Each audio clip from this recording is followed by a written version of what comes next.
BFM Business et Tech & Co présente Tech & Co, la quotidienne. François Sorel.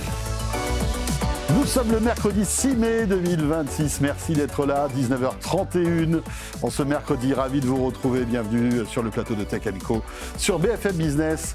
Très heureux de vous retrouver pour vos 90 minutes de tech quotidienne avec ce soir, au sommaire de ce Tech & Co, on va évidemment revenir sur cet investissement massif de 15 milliards d'euros en France. Amazon donc qui va augmenter son nombre de centres de distribution, mais aussi accélérer sur l'IA. On en parlera bien évidemment. Tiens, d'IA, il en sera question avec Apple qui est sanctionné pour avoir menti. C'est vrai qu'en 2024, on s'attendait à beaucoup d'innovations. Il n'y en a pas eu. La stratégie de PayPal, ce sera en toute fin d'émission. Je recevrai le directeur général de PayPal. PayPal qui a des difficultés en ce moment, mais ils ont une stratégie pour rebondir. On va essayer de la décrypter tout à l'heure. Voilà quelques-uns des sujets qu'on va évoquer ensemble. Un grand merci d'être là. Bienvenue, c'est parti pour Tech & Co. Tech & Co, la quotidienne, le débrief de la tech. Le débrief de l'actu tech avec ce soir sur le plateau de Tech & Co, Tristan Nitto. Bonsoir Tristan. Bonsoir. Directeur associé commun numérique, Anthropocène chez Octo Technologies et bien sûr, ancien patron Europe de Mozilla, de la fondation Mozilla. Absolument. Eh bien voilà, merci d'être là avec Tristan. À tes côtés Cédric Ingrand, vous ne connaissez pas tous les deux? Oh. Non, pas du tout. Si pas depuis plus de 25 ans, ou 30. Ouais. Voilà. Il y a dû y avoir des apéros en commun les amis, j'ose à peine imaginer le résultat. Vraiment. Avec modération. Oui. À l'IFA, à Barcelone, c'est tous ces trucs-là. J'ai pas de souvenir. Non, t'as pas de souvenir, justement. C'est signe. C'est le problème. C'est le signe. Cédric Ingrand, journaliste, bien évidemment, que vous avez reconnu si vous suivez, si vous avez suivi LCI TF1, et puis tu étais il n'y a pas si longtemps que ça, chroniqueur tech sur TF1. Je suis allé rendre service, ouais. Ouais, bah c'était cool. Et Frédéric Simotel, bien évidemment, mon camarade de Bonsoir toujours. à toutes et tous. La famille BFM Business, voilà. Comme on dit. Voilà, la famille. Et alors, on a évidemment pas mal de sujets à évoquer ensemble et on va commencer par cet investissement record d'Amazon en France. Le géant du e-commerce en ligne va mobiliser donc, on le disait, 15 milliards d'euros sur les 3 prochaines années pour construire de nouveaux sites logistiques, développer ses activités de cloud IA et puis aussi consolider son réseau existant. C'est la dernière étape d'une longue liste d'offensives d'Amazon en France. Margot Faudéré nous explique tout ça. Depuis sa création au milieu des années 90, Amazon n'a cessé de miser sur la France. 4e pays d'implantation après les États-Unis, l'Allemagne et le Royaume-Uni, le groupe y a multiplié les projets. 30 milliards d'euros au total ont été injectés dans l'Hexagone depuis 2010. 25 000 salariés travaillent pour le groupe en France. Et avec ce nouvel investissement, Amazon promet de créer 7 000 nouveaux postes en CDI pour accompagner le développement de 4 centres de distribution. L'un d'entre eux se trouvera en Alsace et sera l'un des plus grands sites logistiques du groupe en Europe, 189 000 mètres carrés sur 3 niveaux, signe de l'importance du marché français aux yeux du groupe. Surtout, Amazon entend renforcer sa présence en France pour accélérer sur les activités d'avenir, dont le cloud, et au passage aussi contre-attaquer face à la concurrence accrue des plateformes chinoises type AliExpress, Temu ou encore Chine. Voilà donc Amazon, bonne nouvelle. Alors franchement, après qu'on aime ou qu'on n'aime pas Amazon, 7000 emplois, ça crée évidemment de la richesse, tout cela. Alors ce qui est intéressant, c'est qu'Amazon dit que ça va aussi accélérer la livraison des colis. Bon, déjà ça va plutôt rapidement Amazon, bientôt chez Amazon. Avant que tu commandes, tu sais, tu vas avoir le livreur qui va sonner en disant « Je crois que vous vouliez commander ça, il est là, tenez, regardez, c'est pour vous. » Ça c'est le rêve de Jeff Bezos, que le truc arrive chez toi sans même que tu aies eu besoin de le commander. Évidemment. Il avait mis plein de gadgets, rappelez-vous, ces trucs-là automatiques. Les petits dash. Qui détectaient pas, mais quand vous aviez plus de lessive, au lieu d'aller prendre votre téléphone, vous aviez un bouton, vous appuyez parce que vous mettiez ce petit bouton à côté de la lessive, justement, et automatiquement, ça commandait de la lessive. Bon, ça n'a pas marché, cela dit, ce truc-là. Non, mais ils ont le mérite d'essayer des trucs. C'est vrai qu'ils vont renforcer le maillage du territoire. Ce qu'on oublie de dire, c'est qu'en fait, tout ce qu'Amazon crée pour Amazon, tu sais, c'est un peu comme les yaourts au bifidus, ce qui fait à l'intérieur se voit à l'extérieur. Tout ce qu'Amazon crée pour Amazon, il le vend aux autres. C'est-à-dire ses capacités logistiques, AWS, le reste. Tout ce qu'il développe en interne, il le vend aussi à l'extérieur à d'autres vendeurs. Et ça, c'est... Oui, enfin, tu parles de marketplace d'Amazon, là, c'est ça? Alors là, en l'occurrence, pour la logistique. En l'occurrence, pour la logistique, la marketplace. Oui. Mais au fait, toute la logistique as a service qu'Amazon vend. Moi, je suis un peu déçu parce qu'on dit 7000 emplois de l'IA, AWS, etc.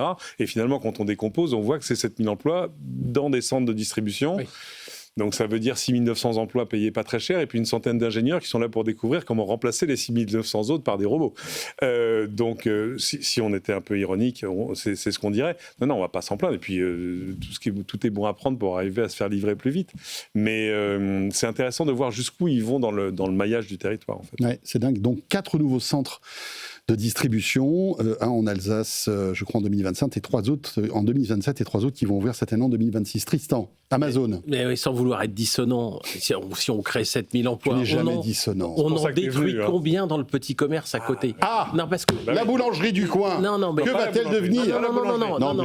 Non, parce qu'on dit plus 7000, parce qu'évidemment, c'est flatteur pour Amazon, et c'est ce qu'ils mettent en premier dans leur communiqué de presse, et ils ont bien raison, c'est ce qu'il faut faire. Néanmoins, derrière, ça détruit des emplois, ça continue de détruire des emplois, et ceux en centre-ville, des trucs qu'on va acheter à pied ou à vélo, etc. Et donc, je ne sais pas, a priori, ça détruit plus d'emplois que ça n'en crée. Il faut être lucide sur le sujet. Encore heureusement qu'ils ne sont pas bons sur l'alimentation, Amazon. Heureusement, oui. Parce que tu vas aux États-Unis, ils cartonnent avec Amazon Fresh, avec tous ces trucs-là, etc. En France, ils ont raté le virage de l'alimentation. Il y a de l'alimentation par Monoprix, mais c'est dans quelques grandes villes, ça marche pas vraiment. Non, mais tu files un mauvais coton, là. Tu es en train de te féliciter qu'Amazon se soit planté, là. Je ne connais plus, tu as changé. Non, c'est pas ça, c'est que... En fait, j'aime pas l'Amazon bashing, en fait, parce que je trouve qu'Amazon, malgré tout, crée de la richesse, crée des emplois. Il donne beaucoup d'argent aux collectivités. Ça permet de créer, de moderniser plein de choses, etc. Donc, effectivement, c'est une boîte américaine. Effectivement, qu'il y a des dégâts collatéraux, parce que quand tu achètes chez Amazon ta batterie, tu vas plus au petit réparateur du smartphone du coin pour acheter ta batterie. Ok, je suis d'accord, mais c'est un peu le sens de l'histoire, tu vois. Et je me dis qu'ils le font bien, ce qu'ils font. Voilà. Ah non, mais j'ai aucun doute sur le fait qu'ils travaillent super bien et leur succès le prouve. Il n'y a pas de problème. C'est juste quand on présente l'info, ok, on crée des emplois, mais on en détruit d'autres, et je ne suis pas sûr que la balance soit favorable, en fait. Tu veux dire par là c'est juste ça que je veux dire. Tu veux dire par là que sur les 7000 emplois annoncés, peut-être qu'ils en détruisent plus que 7000. Et je pense que... après, sur les places de marché, tu as quand même plein de petits commerçants, des petits artisans qui vendent beaucoup et qui vendent pratiquement que par Amazon. Il faut voir ça aussi. Enfin, oui, c'est vrai. Tu vois, moi je vois... C'est vrai. Je prends et même des locaux, par exemple. Tu vois, des petits gâteaux locaux, je sais pas, les Bretons de Fred, qui sont bien connus. J'allais te parler de la Bretagne, justement, parce que j'allais te parler je sais bien, tu parles tout le temps de ça. D'un copain qui a des huîtres, enfin tout ce qui est... Et des huîtres par Amazon, je suis pas sûr, quand même. Ah, si, ils ont même conçu des contenants. Mais conçu des contenants exprès pour ça, pour avoir le plus frais possible, et ça les fait vivre, quoi. Il dit, et sans Amazon, il n'aurait jamais réussi à développer tout ça. Donc, il y a quand même cet aspect-là qu'il faut mettre en avant. Après, les petits commerçants, les supermarchés s'en étaient occupés auparavant. Oui, mais là, c'est la deuxième couche. Au droit de réponse de l'époque avec Édouard Leclerc face aux petits commerçants d'une petite commerçante de Landerneau, d'ailleurs, d'où je suis originaire, qui était venue dans l'émission de Michel Polac. Tu avais cette petite commerçante qui avait son épicerie face à Édouard Leclerc. Voilà, bon, après, ça s'est accéléré pour d'autres raisons. Mais c'est vrai qu'après, il y a énormément d'emplois induits. C'est-à-dire qu'il y a ces 7000 embauches, mais derrière... On le disait tout à l'heure, il y a la richesse créée par Amazon. Bon, on ne va pas faire l'autopromo d'Amazon pendant des heures, mais ce que je veux dire par là, c'est qu'il y a des emplois induits aussi, et c'est vrai qu'il y a plein de petites entreprises qui se montent et qui arrivent à vivre, pas forcément qu'avec Amazon, mais ça met un billet de plus dans l'escarcelle. Oui, alors encore une fois, sans être pro-Amazon, mais quand même pour dire la réalité, c'est quand même tous ces investisseurs, parce que souvent on a tellement entendu de gens qui disent on va annoncer ça, et derrière, il n'y avait pas forcément d'effet. Là, il faut dire qu'Amazon, ils sont là depuis 2015-2017 en France, ils ont investi plus de 20 milliards déjà dans les entrepôts. Il y a toujours eu de la construction derrière. Enfin, il y a eu des entrepôts, alors on peut regretter effectivement que ce soit des entrepôts. Après, il faudrait voir la politique interne. Est-ce qu'ils essaient de favoriser la formation pour que les gens s'élèvent aussi dans leur métier? Mais en tout cas, eux, ce qu'ils annoncent, souvent, ça se traduit sur le terrain par des choses concrètes, quoi, des entrepôts. Alors, effectivement, on va voir certainement l'arrivée des robots. Mais du coup, est-ce que si ça fait vivre du robot local, peut-être, le robot, ça fait voilà, le robot breton. On a une certaine expertise dans les robots avec Exotech, avec ces gens-là, pourquoi pas dans ce domaine-là. Et puis après... tu sais, ils prennent pas les robots ailleurs que chez eux. Hein. Ils fabriquent eux-mêmes leurs robots. Hein. Ouais, enfin, regarde, en France, il y a des robots français. Hein. Il y a des robots français dans les centres de logistique Amazon. Les chariots, oui. Tiens, je croyais que c'était qu'ils fabriquient qu'ils avaient leur propre logistique, tu vois. Mais j'apprends. Enfin, on pourra, je sais pas tout ce qu'on peut dire là-dessus, mais en tout cas, voilà, il y a des choses où on est impliqué. Et puis, il y a l'autre partie qui est évidemment sur les data centers, sur l'IA et tout ça. Là, on peut dire cocorico pour la France qui s'est attiré quand même ces gens-là avec notre électricité, avec... Alors, notre foncier, ça va être une autre histoire, parce que là, c'est un peu plus compliqué, parce que là aussi, le foncier, convaincre des collectivités, même si certaines sont très heureuses de les avoir, il suffit qu'il y ait 2-3 opposants et ça bloque un peu tout ça. Mais quand même, voilà, on voit que la France, voilà, elle est repérée sur la carte d'Amazon et... Voilà, après, il faut être vigilant, mais on a aussi des structures sociales en France qui sont vigilants sur tout ce qui est emploi et développement Moi, j'étais surpris qu'ils ne parlent pas du nombre d'emplois créés par les data centers. Quoi. Ouais. Et, parce que j'ai regardé, alors 7000 emplois, j'ai regardé, alors 2000 ici, 3000 là, paf, et à la fin, ça fait 7000. Ah bon, mais alors en fait, AWS et l'IA, c'est comme si c'était quantité négligeable, parce que moi, je m'attendais effectivement à ce que ça soit quantité négligeable. J'ai un data center, t'as rarement plus d'une dizaine de gus dans un data center. Parce que après, tu fais travailler plein de gens pour le construire. Hein, oui, mais tu le construis une fois. Quoi. Et bon, après, tu as des techniciens de maintenance, tu as des gens qui s'occupent de la sécurité incendie, de la sécurité physique et tout, mais finalement, et puis tu as des gus qui viennent changer les serveurs qu'il faut mettre dans les racks, mais sinon, c'est pas comme un entrepôt Amazon. Quoi. Parce qu'on sait que 90% de ces salariés, comme le disait Cédric, ça va aller dans les centres de distribution, ça va être... On le sait pas, mais enfin on le sait pas d'or. Sans doute. Le côté rassurant, c'est qu'on se dit qu'ils n'ont pas trouvé la solution pour les remplacer par des robots, ces gens-là, et qu'ils en ont toujours besoin. Bon, pour l'instant... Je te rassure, ils y travaillent. Ouais, ils y travaillent, mais pour avoir un peu creusé le sujet avec Léa, parce qu'on est allé une ou deux fois à des événements organisés par Amazon, c'est compliqué de se séparer de l'humain, franchement, parce qu'il y a plein de choses que seul le cerveau humain arrive à anticiper, à comprendre, à débugger, etc. Mais petit à petit, effectivement, on peut imaginer qu'il y en aura de moins en moins.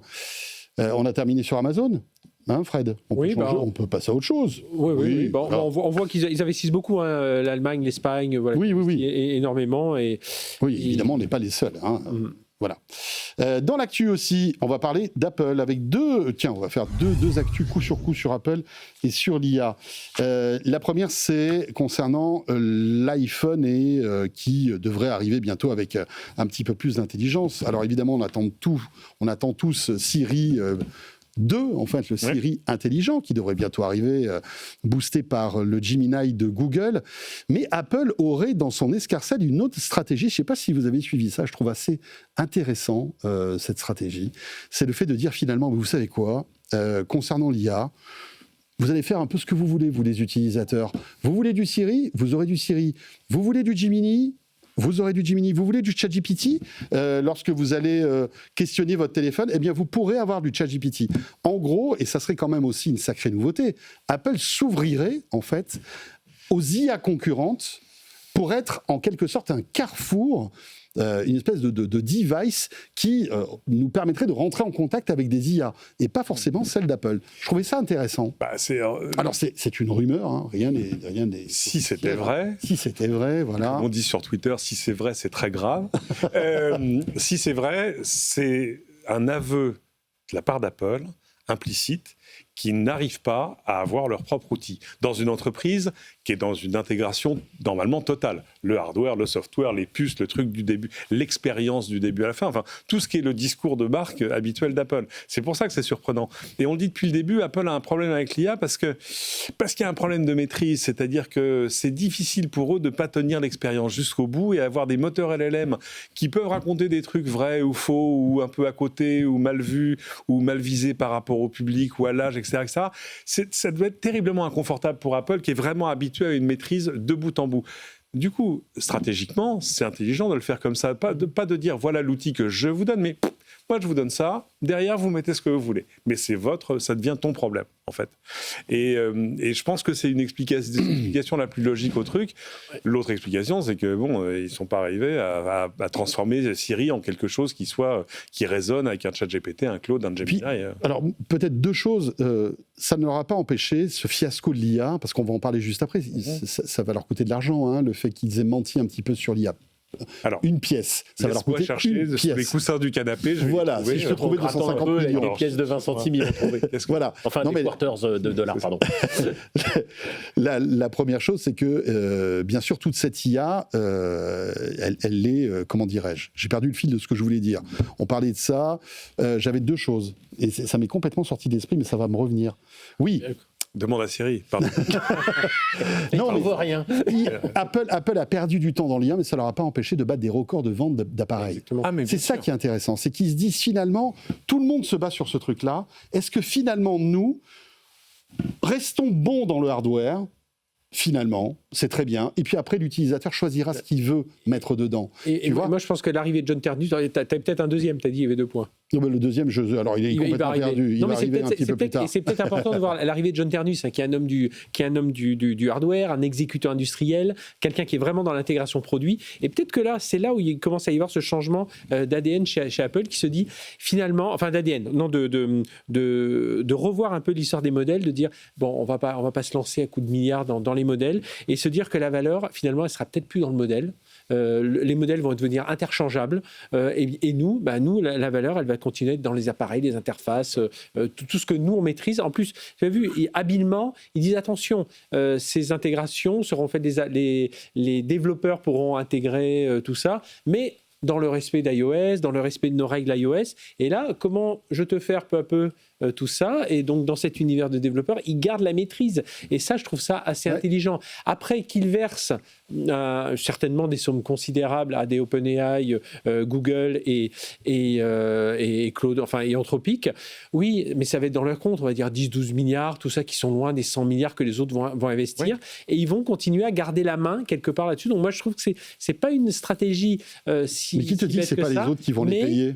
Mais ça aussi la question. C'est possible que ce soit ChatGPT qui paye Apple. Et après, ce qu'il faut espérer, bon là, l'élan semble donné quand on voit les résultats sur l'iPhone 17, qui dit que dans 5-10 ans, l'iPhone sera toujours au cœur de tout ça? Parce que si un jour il y a quelque chose qui vient disrupter l'iPhone, là par contre, il y aura un peu plus de crainte. Mais pour l'instant, ils sont dans un tel élan avec l'iPhone, des lunettes, des écouteurs, enfin tout ça. Et puis, il y a un autre truc, c'est que déjà, aujourd'hui, lorsque vous achetez un iPhone et que vous le configurez, vous choisissez votre navigateur, vous choisissez, et vous pouvez prendre n'importe quel navigateur, vous avez un choix bien large, vous choisissez votre moteur de recherche.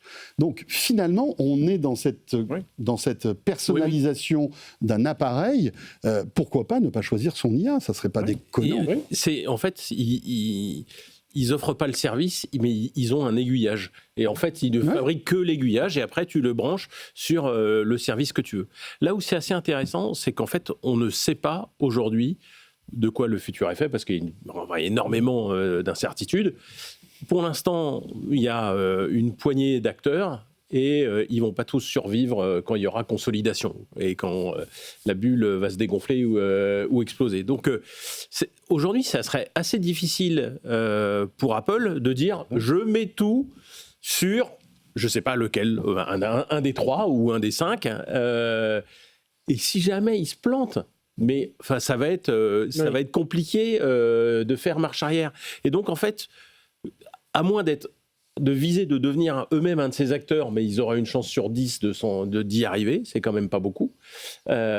Il vaut mieux laisser le choix entre 3 ou 4 acteurs, et puis on verra bien qui remporte, quitte à ce qu'ils deviennent les faiseurs de rois, c'est-à-dire qu'avec leur poids, ils puissent jouer quelque chose, et donc ça... Apple, il n'aime pas investir, enfin on se rend compte avec l'histoire, c'est qu'Apple, il n'aime pas investir énormément d'argent, et beaucoup d'argent, dans des systèmes, enfin dans des écosystèmes où ils se rendent compte qu'ils ne vont pas réussir à tout maîtriser.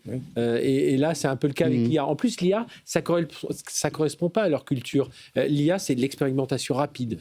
On dépense beaucoup d'argent. C'est pas du tout Apple qui dit oh là, attendez, nous, oui, on investit beaucoup, mais dans des choses qu'on maîtrise, dans des choses qui sont dans nos règles. Et donc, voilà, ils se rendent compte que la valeur, et John Ternus, je pense qu'il est aussi dans cet esprit-là. Alors, certains pourront dire, c'est pas une compagnie AI native. Et alors, non. ils n'ont pas besoin d'être non, mais ils gagnent déjà beaucoup d'argent comme ça. Donc, il n'y a pas de modèle économique pour eux pour être, tu vois, le meilleur LLM du marché. Ça ne les intéresse pas. C'est important que le service soit à ça les l'intérieur. intéresse plus. C'est-à-dire là, ils ont pris trop de retard. Ils se sont dit, je pense. Non, mais là, c'est ça. Je crois qu'ils sont en train de faire le deuil de la perspective d'être dans le top 2, parce que c'est ça qu'il faut être, en fait, des LLM. Et ils sont trop mal partis pour ça. Et donc, il faut ça va accepter. trop vite pour eux. Ben oui. Ça va trop vite. Un truc où il y a un modèle qui sort tous les 3 jours, on n'est pas chez Apple. Chez Apple, tu sais déjà quand va sortir le prochain iPhone dans 3 mois, 6 mois, 9 mois, 1 an. Donc c'est quand même très compliqué pour eux. Et encore une fois, même s'ils arrivaient à sortir un produit extraordinaire, avec des investissements qui seraient absolument massifs, où est le modèle économique pour eux ? Combien de dizaines de millions d'iPhone il faudra arriver à vendre pour payer un truc qui leur rapporte pas d'argent ? Bien sûr. En revanche, moi je trouve que ça brouille un peu le message sur Apple Intelligence, parce que la promesse d'Apple Intelligence, c'est de faire des trucs formidables, mais à l'intérieur de ton iPhone. Là, on va à l'extérieur. Enfin, bon, le fait qu'on ne soit pas dans une espèce d'écosystème IA 100% Apple va, à mon avis, brouiller un petit peu le message pour l'utilisateur. Oui, mais de toute façon, ils étaient coincés. Il s'en sortira. Hein. Non, Ils s'en sortiront. Ils n'avaient pas trop de choix. Et puis ils vont contrôler l'intégration finale. Voilà, au final, voilà. Oui, c'est voilà. Ils contrôlent l'aiguillage. Après, alors, je regardais un petit peu les règles. Tu sais, quand tu regardes, quand tu veux développer ton app, on te dit alors les apps doivent être compatibles iOS, optimiser Apple Silicon aujourd'hui, intégré au framework Apple, conforme donc aux règles Apple. Donc du coup, Apple va garder le contrôle de l'expérience, va taxer la distribution, va imposer ses standards de sécurité, va choisir quels modèles sont autorisés. Et finalement, peut-être qu'un jour, on verra OpenAI qui dit s'il vous plaît, vous pouvez accepter mon ChatGPT 10.2. Je pense qu'il y a débat à savoir qui va payer l'autre. Voilà. Non, mais alors, il va avoir un store d'IA. Qui sera géré par Apple. Peut-être juste comme disait... Vous allez choisir votre store d'IA, et puis lorsque vous allez passer à la caisse pour avoir GPT+, etc., là, bim, vous allez passer par Apple, et boum, ils vont se prendre 20 ou 30%. Mais c'est clair comme de l'eau de roche, ce truc-là. Finalement, c'est assez intelligent. Quoi ? Pardon ? Oui, non, c'est hyper intelligent. Bien sûr. L'Apple Intelligence, elle est là. Ils vont monétiser. Le modèle de l'App Store, il marche très bien. Hein. Donc, c'est clair. C'est hyper lucratif. Donc, refaire la même sur l'IA, c'est pas forcément. Plutôt que de faire des paris insensés avec des montants incroyables, bien sûr. C'est peut-être plus smart. Et puis, ils se montreront aussi sous leur meilleur jour au niveau européen avec le DMA et le DSA, parce que je vous rappelle que là. Irréprochable. Voilà, vous savez quoi ? Vous choisissez votre IA, les gars. Vous voulez ChatGPT ? Mistral, vous voulez Mistral ? Allez-y, ça nous fait plaisir. On n'a jamais été les meilleurs dans le moteur de recherche, on n'a jamais été les meilleurs en réseaux sociaux. Mais c'est clair. Par contre, nous, toute l'intégration autour, là, on est vraiment bon et venez chez nous. Puis l'iPhone 17, tu as vu les résultats de l'iPhone 17 et ça continuera derrière. On revient en 2024. À l'époque, à la WWDC d'Apple, la firme de Cupertino rêvait de lancer sa propre intelligence artificielle. Apple Intelligence, avec des vidéos hyper léchées qui donnaient envie, on bavait en plateau. Je m'en souviens, Fred était en train de s'essuyer comme ça, parce qu'il y avait plein de trucs. On était en extase. Mais il avait mis ses bottes en caoutchouc ce jour-là, donc tout allait bien. Tout à fait, il y avait même une bassine pour tout dire. Pas rentrer dans les détails. Et donc... Excusez-moi. Vas-y. Non, ce qui s'est passé, c'est que 2 ans plus tard, évidemment, toutes les promesses qu'avait faites Apple concernant justement cette IA, tout ça est tombé à l'eau, en tout cas une bonne partie. Et il faut savoir que des utilisateurs américains ont intenté un procès, une espèce de class action en disant « on n'est pas content, Apple avait prévu plein de choses en matière d'IA, on se rend compte que c'était de la publicité mensongère. » Et Apple va passer à la caisse. 250 millions de dollars. Et justement, ils sont sortis du procès, c'est une transaction. Oui, c'est voilà. Ils ont calculé, fait le calcul, tout ça. Moi, ce que je trouve dingue, c'est que Apple reconnaît ses erreurs, 250 millions de dollars et tout ça, mais quand tu vois au nombre, les types, ils ont dépensé 1500 dollars dans leur iPhone et tout ça, on va leur donner quoi ? 25 dollars, peut-être 90 dollars si on arrive à bien négocier. C'est le principe du class action, c'est les avocats qui gagnent de l'argent, c'est pas... Mais par contre, c'est vrai que pour Apple, c'est une promesse marketing non tenue, quoi. Donc, alors, visiblement, ça viendra faire une petite tâche. Visiblement, ils ne reconnaissent pas l'erreur. Ils disent on va payer, mais bon, en payant, ils reconnaissent l'erreur de manière implicite, en fait. Oui, ils disent une promesse marketing non tenue. Voilà, c'est ça, oui, bon, on noie le poisson. Ça n'arrive jamais. Qu'est-ce que tu en penses, Cédric ? Ça n'arrive jamais, des promesses marketing. Non, c'est vrai, non, par contre, à l'échelle d'Apple, tant de promesses pour délivrer si peu, C'est rare. très rare. Ouais, c'est très rare. Plutôt souvent à Le phénomène est rare. sous-promettre et à Oui, délivrer, bien sûr. ou vraiment à démontrer des trucs au moment où ça marche. Donc je pense que là, mais souviens-toi, parce qu'on a eu cette discussion exactement ici même, à l'époque, c'était un moment où on disait, bon, mais alors qu'est-ce qu'ils vont faire ? Mais alors qu'est-ce qu'ils vont faire ? Souviens-toi, on disait, c'est le gyrophare chez Google, ChatGPT est en train d'exploser, etc. Donc je pense qu'ils se sont laissés emballer sur... WWDC arrive, il faut qu'on annonce quelque chose, quoi. Après, ce sera après, quand ce sera prêt. C'est ça. Si on fait rien, mais ils avaient donné des dates, c'est ça le problème. Et puis il y avait le marché chinois qui attendait, qui disait les iPhones, mais ne vous inquiétez pas, on va faire une IA, ça va être incroyable. Non, parce que s'ils étaient arrivés en disant oui, bon bah non, hein. En fait, non, on va rien faire cette année. On verra, ouais. Mais là, ça aurait été sanglant quand même en termes de vente de matériel. Tu crois ? Je crois qu'ils avaient même peut-être juste le cours de l'action. Enfin, ils ont plein de choses à sauvegarder. Moi, j'essaie de te projeter, t'essaies d'imaginer le meeting avec Tim Cook qui arrive à l'heure. Pour WWDC, on montre quoi sur l'IA ? Bah, chef, en fait, on n'est pas trop près. Mais, peut-être que l'année prochaine, non, attends, vous rigolez. On a un nom. Démerdez-vous. Je ne sais pas si vous vous souvenez, mais ce qui avait d'intéressant, c'est que suite à cette WWDC, septembre 2024, Apple lance ses premiers iPhones avec des puces IA. Bien sûr. Donc, l'intégration hardware, elle avait été calculée bien avant. Donc, j'imagine malgré tout qu'ils avaient une stratégie en termes d'IA, puisque pour créer des puces, ou alors c'était que du marketing, et ces puces, c'est du... Non. Je sais pas, peut-être. Tu vois. Non. Mais c'est intéressant de voir qu'ils avaient prévu le coup, sauf que il n'y avait rien, quoi. Il n'y avait rien, à part le hardware sur ces téléphones, ces nouveaux téléphones, il n'y avait pas de service qui était associé. Ouais, ça me rappelle Tesla qui te vendait en supplément le full autopilot avec le matériel dedans. Le matériel est là. Mais sauf que... Oui, tu l'as acheté, mais tu ne l'avais pas. Et puis souvenez-vous, même à l'intérieur de chez Apple, il y avait des batailles. Il y avait deux équipes de développement entre le labo de recherche, qui travaillent sur l'iPhone. Qui n'étaient pas d'accord. Ils se battaient aussi, ils n'étaient pas forcément d'accord. Dans ce domaine-là, tous les grands développeurs, c'était pas Apple qui les faisait rêver, c'était aller chez OpenAI, aller chez Anthropic, voire aller chez Google, voire aller dans d'autres startups qui se montaient à l'époque avec Issa Sutskever, enfin tous ceux qui montaient leur startup à côté. Donc c'est vrai que là aussi, ils ont perdu des compétences. Et puis pour les rattraper, il fallait passer à la caisse. Et là... Bon, c'est pas la politique maison d'aller chercher des mercenaires, en tout cas plus aujourd'hui, enfin quelques-uns peut-être très chers, mais c'était pas le cas. Bon voilà, donc Apple qui à l'amiable va servir. Il y a quand même une déception des utilisateurs. Voilà, et ils vont donc verser 250 millions de dollars à des utilisateurs. Mais bon, comme il y en a beaucoup. Ça sera vite oublié, je te rassure. Ça va oui, ça va pas bouleverser. Et puis ça va pas surtout pas bouleverser les comptes d'Apple cette histoire-là. Ni le compte des utilisateurs, $25 pour. Ouais.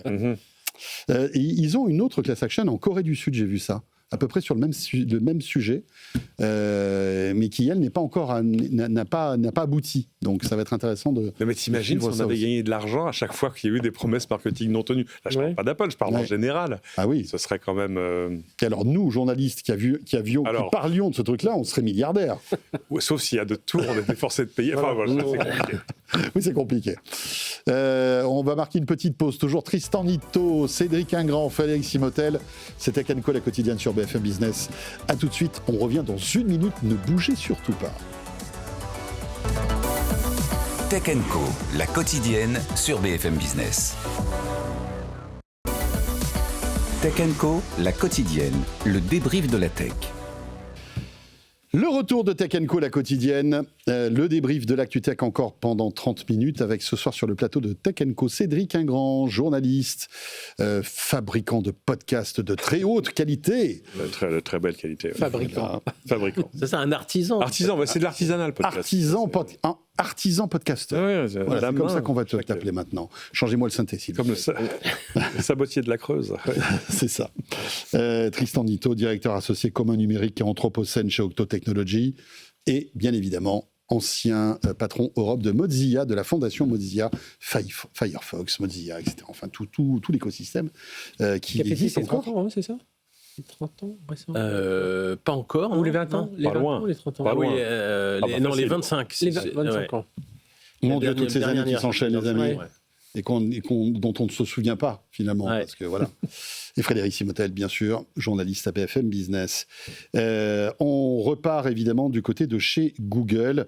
Et, évidemment, c'est polémique. On s'est on va dire, tant chahuté, crainte autour de l'utilisation de l'IA. Il faut savoir que des salariés au Royaume-Uni de DeepMind, qui est le laboratoire d'intelligence artificielle de Google, s'inquiètent de l'utilisation militaire de l'IA, à tel point qu'ils ont demandé hier à leur direction la reconnaissance de 2 syndicats. Voilà, le ton monte. Clarisse Marion nous explique tout cela et on revient juste après. Google figure parmi les 7 entreprises d'IA avec lesquelles le Pentagone a annoncé la semaine dernière la conclusion d'accords qui portent sur des opérations classifiées, y compris sur le champ de bataille. Les salariés veulent s'opposer à l'utilisation de leur technologie par Israël et par l'armée américaine, comme l'explique John Chatfield, responsable du syndicat CWU au Royaume-Uni, l'une des 2 organisations que les salariés souhaitent voir reconnues. Ils ont des demandes très claires. Ils ne veulent pas que Google travaille avec des militaires qui s'engagent dans des crimes de guerre, des génocides. Ils réclament également la création d'un organe indépendant de supervision éthique et le droit de refuser à contribuer à des projets pour des raisons morales. 20 years ago, il y a 20 ans, les gens sont allés dans la tech pour travailler sur des produits qui parfois étaient pour le bien, mais ils ont disparu au profit de contrats militaires et industriels très lucratifs avec une éthique incroyablement questionnable. Avant même la signature de l'accord avec le Pentagone, plus de 600 salariés de Google, dont des cadres dirigeants, avaient signé une lettre pour réclamer à la direction du groupe de renoncer à fournir à l'armée ces modèles d'intelligence artificielle.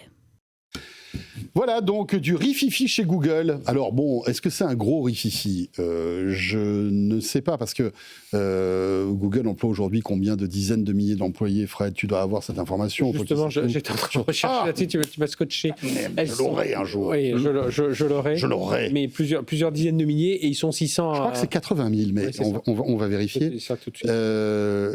Là, on en est à quelques centaines. Alors évidemment, oui, c'est ceux qui travaillent sur DeepMind. C'est ceux qui travaillent sur DeepMind. Je crois qu'il y en a d'autres aussi en Californie qui bien voilà, ont un peu levé le ton, on va dire. 50. Pardon ? 190 ? Moi, j'étais sur 55 000 employés. Là, on n'est pas d'accord. Non, 155 millions, ça fait beaucoup. 155 000, ça fait beaucoup. 55 je crois que c'est plutôt 55 000 employés, à mon avis. Bon, écoutez, on va appeler quelqu'un chez Google à 20h05. Mais, mais ça pose plein de questions. C'est-à-dire que c'est même plus large que ça. Si tu es DRH, tu regardes un truc pareil, tu dis, vous voulez dire que les salariés doivent avoir un droit de regard sur l'usage qui est fait de leur travail. Ouais, alors comment ? Et puis alors, il y a un vrai comment, parce que là, en l'espèce, Google dit avoir signé un contrat avec le Pentagone, où le Pentagone promet qu'ils ne vont pas utiliser l'IA de Google pour faire des armes autonomes, pour faire ce genre de choses. Mmh. C'est un contrat un peu difficile à contrôler, tu vois ce que je veux dire ? Le monsieur de l'audit de Google qui a tapé à la porte du Pentagone en disant « Montrez-moi tout ce que vous avez fait avec notre IA », je pense que la visite va être un peu courte. Donc, je comprends les préventions, parce que c'est vrai que si tu vas travailler dans un géant de la tech comme ça, dans un Google qui longtemps a été une entreprise très quasi-universitaire, en fait. Faut se souvenir, les débuts de Google, c'est on va embaucher 1400 doctorants et puis après on va faire des trucs géniaux et un jour on verra comment on gagne de l'argent. Il se trouve que la dernière partie, ils l'ont très bien réussi. Mais il y avait une espèce d'idéal. Souviens-toi le Don't Be Evil, enfin, etc. Donc je comprends que pour les développeurs, le vécu soit un peu compliqué.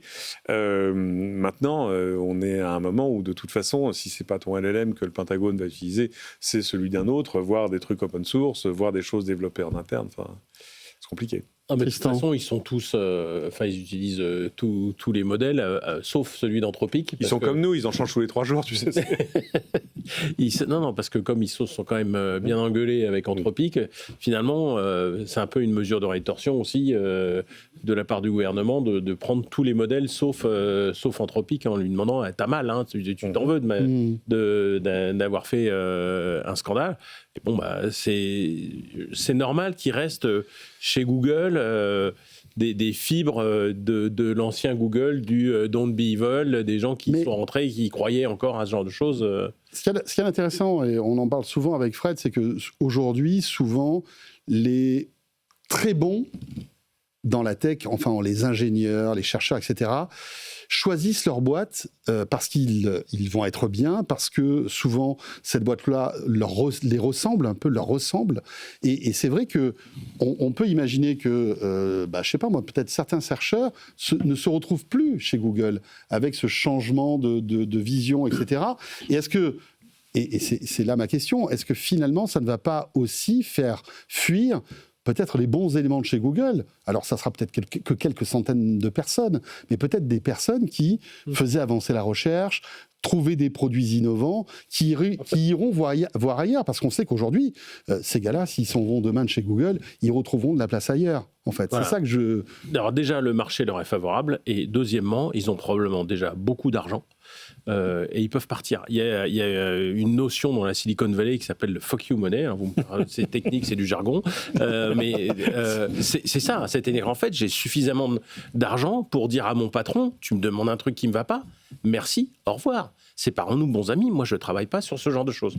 Et aujourd'hui, dans l'IA, ils ont tous quand même plus ou moins déjà palpé suffisamment et ils savent qu'en traversant la rue, si j'ose dire, ils vont trouver un emploi mieux payé avec des promesses qui seront peut-être meilleures, en particulier chez Anthropic. Après, ce dont on est en train de se rendre compte aussi, si on prend un peu de recul par rapport à tout ça, c'est que l'IA est en train de devenir une technologie souveraine, quoi. Au même titre que l'ont été le nucléaire, au même titre que le devient le spatial, au même titre que le sont les semi-conducteurs, et que du coup l'État ne regarde plus du tout comme avant cette IA, alors qui est faite par des gens privés, mais justement les modèles, alors ce sont des privés qui les développent, mais les modèles, ça devient critique pour l'État. Alors évidemment, ils ne vont pas nationaliser ces modèles-là, mais il y a aussi cet esprit-là, et je pense qu'au niveau des dirigeants, ils se rendent compte de ça. Alors maintenant que la pilule ait du mal à passer, surtout quand on parle d'éthique, de toutes ces dérives que peut avoir l'IA, la pilule peut avoir du mal à passer auprès de centaines de développeurs, aussi bons soient-ils, mais on est entré dans une autre dimension de l'IA pour moi aussi. Tu vois, la perception. Enfin, voilà. Alors, si ça passe mal dans l'entreprise, bon, c'est un peu gênant. Mais voilà, je pense qu'il y a ce côté-là que l'État s'y intéresse de très près parce que ça devient quelque chose de souverain. Je pense aussi que assez généralement. C'est un sujet sur lequel je travaille. Souvenez-vous de Steve Jobs qui disait mais l'ordinateur personnel est un vélo pour l'esprit.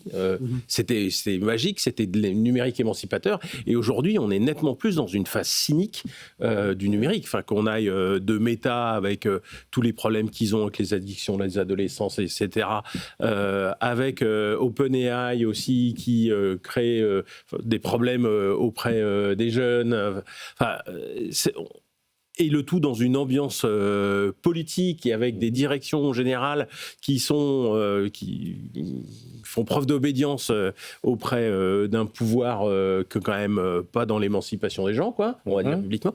Et ben tout ça, je pense que des gens de entre guillemets la base, c'est-à-dire en gros des ingénieurs payés $300,000 par an, minimum, quoi. Et ça passe pas parce qu'en fait c'est des gens qui n'ont pas changé fondamentalement. Que un Marc Andreessen ait beaucoup évolué dans le mauvais sens, oui, mais que des gens plus ordinaires, mais quand même 1,5 million par an, ça passe pas.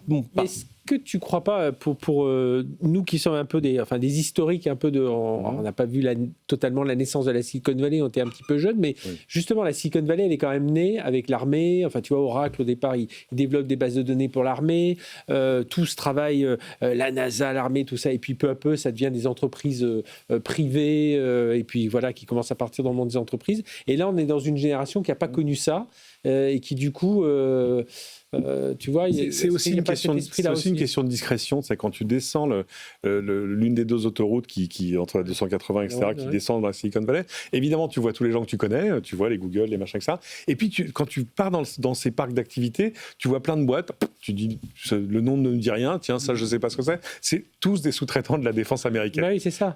Sur du software, sur moult choses. C'était ça. Donc en fait, ça reste un marché gigantesque, mais qui évidemment fait moins de bruit qu'un Apple, un Meta, un Google, etc.